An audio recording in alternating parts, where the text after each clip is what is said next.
আসসালামু আলাইকুম দর্শক, আমাদের নতুন ভিডিওতে আপনাদের সকলকে স্বাগতম। এবার ক্ষমা চেয়েও ক্ষমা পাচ্ছে না আওয়ামী লীগ নেতাকর্মীরা, কেননা তারা বাংলাদেশের বিরুদ্ধে কিংবা বাংলাদেশের সাধারণ জনগণকে যেভাবে অন্যায় অত্যাচার করিয়েছে, সে অন্যায় অত্যাচার এবার পুরোপুরিভাবে তাদের উপর চাপ পড়ল।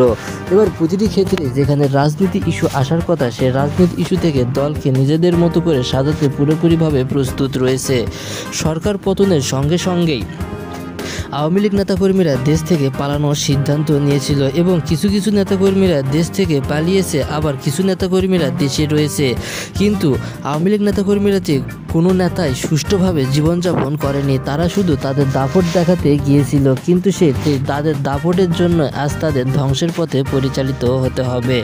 একটি দল কিংবা একটি রাষ্ট্রের নাগরিক যেখানে নিজেদের মতো করে জীবনযাপন করতে পারে না, প্রতিটি ক্ষেত্রে তারা হয়রানি হদ্দমার শিকার হয়, সেখান থেকে তারা কিভাবে বা ফিরে আসবে?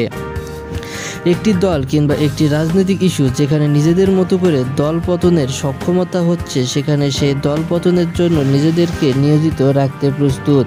এখানে একটি সময় আসবে যেখান থেকে কোনোভাবে দল পরিবর্তন করা সম্ভব হবে না। তাই তো এবার আওয়ামী লীগ নেতাকর্মীদের বিরুদ্ধে একের পর এক মামলা করতেছে বাংলাদেশের সাধারণ জনগণকে যেভাবে তারা অন্যায় অত্যাচার করেছিল, সে সব অন্যায় অত্যাচার তো আর তারা এত তাড়াতাড়ি ভুলে যায়নি। তাই তো তারাও নিজেদের মতো করে রাজনীতিতে রাজত্ব করতে প্রস্তুত রয়েছে। একটি দল কিংবা একটি রাজনৈতিক ইস্যু যতক্ষণ পর্যন্ত না নিজেদের মতো করে দল বদল করতেছে, সেখানে তারা আর কিভাবে বা দলকে নিজেদের মতো করে সাজাতে প্রস্তুত হবে? এখানে একটি দল কিংবা একটি রাষ্ট্রের নাগরিক যেখানে নিজেদের মতো করে দল সাজাতে প্রস্তুত ছিল, সেখানে তাদের বিরুদ্ধে নানাভাবে ষড়যন্ত্র করা হচ্ছিল। এমনকি বিএনপি কিংবা অন্য যেসব দলগুলো রয়েছে, সকল দলকে একের পর এক মামলার মাধ্যমে তাদেরকে দিশেহারা করে ফেলা হয়েছিল। তাই তো এবার নতুন করে সুযোগ রয়েছে সকল নেতাকর্মীদের আবারও সে মামলাগুলো উঠে গিয়ে নতুন করে দেশে এর সেবা করতে।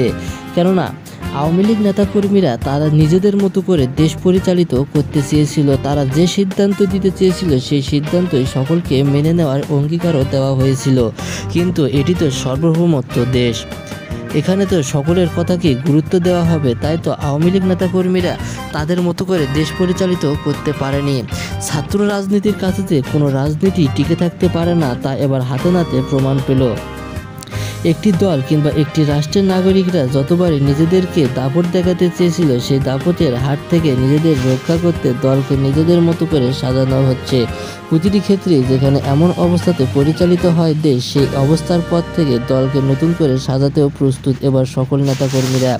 অপরদিকে আওয়ামী লীগ নেতাকর্মীরা একের পর এক নতুনভাবে হত্যমার শিকার হবে, কেননা তারা যেভাবে অন্যায় অত্যাচার করেছিল, এই অন্যায় অত্যাচারের কথা কোনোভাবেই ভুলতে পারেনি বাংলাদেশের সাধারণ জনগণ।